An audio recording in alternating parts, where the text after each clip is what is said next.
let's take a minute to talk about books that line up with your 2 or 3 history. The first up is the Usborne Encyclopedia of World History.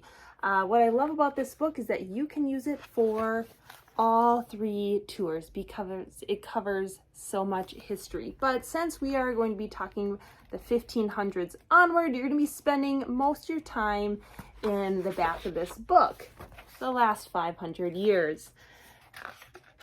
Another great feature of these books is that they are internet linked. So that means any of the topics that are discussed in here, you can use the online resources to learn more, just expand on what is in this encyclopedia. Also, very handy, at the end there are some timelines, so if you want to take a look at what is happening in the different parts of the world at different times, it makes it really easy to compare those in here. But my favorite for timelines is timelines of world history. Very similar to the one in the back of the encyclopedia. This is just much larger. It goes from, the ancient world all the way up to the 20th century. But here we have lots of little illustrations throughout the timelines, and it just makes it really easy to compare what's happening around the world because you have these headings of, here we have Europe, Africa and the Middle East, Asia, America, and Australasia. And you can just see here it has, 1800, 1801, 1800, 1802 to 1803. So you can really read across and kind of get a full picture of what is happening in the world.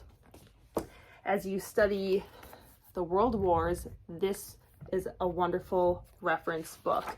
It's hardback, it's very heavy. Here's the contents here. Really nice reference, quick reference if you're looking for something specific within World War I and World War II. Nice bold headings. The text is in small paragraphs, so it's not overwhelming. And I just love that there are real photographs alongside the illustrations and maps and all the other goodness you find in this book.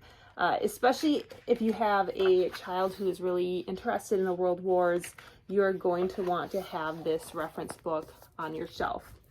Now we get to dive into a little bit of Shakespeare, as we're going to be taking a look at some of his plays this year. So I have a couple here I want to show you, and the first is The Complete Shakespeare. This is a gorgeous book. These are plays that have been retold in story form. Starts at the beginning. You can see that they are marked comedies, tragedies, and histories. The retold stories, and then also stories in brief. So this is a one-page summary of some of these plays. Before each story, there's a beautiful 2-page spread. This gorgeous full color. Gives you just a preview of the characters, who you're going to meet, kind of gives some background for the story that you're going to read. Throughout the story, there are no illustrations at all.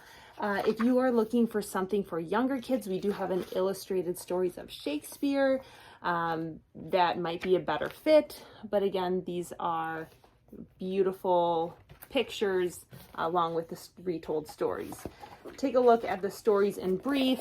Again, 1-page summary, and then also you have the illustrations talking about the characters to kind of help you give a full picture of his plays.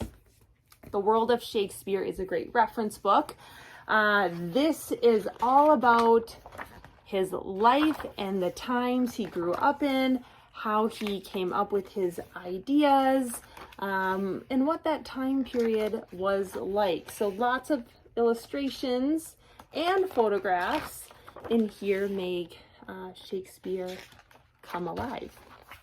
Lastly, just a fun addition, Where's Will? This reminds me so much of those Where's Waldo books from when I was a kid. And this highlights 10 of his most popular plays.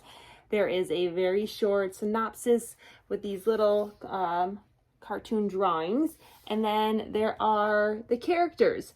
What is fun is that on the next page you're going to have a full color spread here, and you have to find where those characters are hidden.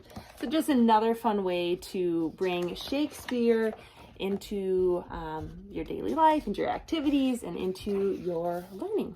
I hope you are excited about these books as I am.